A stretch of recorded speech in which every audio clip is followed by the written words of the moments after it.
Hello guys, welcome to a new mini blog. আমি যখনই রান্না করি মিক্সিতেই মশলা বেটে রান্না করি, কিন্তু আজকে ইচ্ছা হলো একটু শিলে বেটে রান্না করার। তো যাই হোক, আজকে রান্না করব বেলে মাছ। তো মশলাটাকে আমি বেটে নিয়েছি, মাছগুলোকে এবার ভালো করে ভাজা করে নেব। যে মাছগুলোকে অনেক দিন বরফে রেখে তারপর রান্না করা হয়, সেই মাছগুলোর থেকে আমার এই ফ্রেশ জ্যান্ত মাছের রান্না অনেক বেশি ভালো লাগে।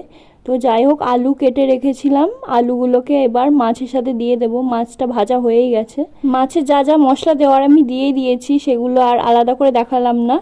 এবার জলটা দিয়ে দেবো, জল দিয়ে ভালো করে ফুটিয়ে নেব। তোমরা রান্নার কালারটা দেখেই বুঝতে পারবে যে কেমন হয়েছে। তারপরে একটু বিকেলের দিকে বেরিয়েছিলাম আমি আর অঙ্কিতা, তখন যাচ্ছিলাম অঙ্কিতার বান্ধবীর বাড়ি। তো ওখান থেকে ওকে নিয়ে তারপর আমরা তিনজন একসাথে গেলাম। আমরা একটা জায়গায় চা খেতে গেছিলাম। আমার আগের ভিডিওগুলো তোমরা দেখে থাকলে বুঝতে পারবে এই জায়গাটা আমি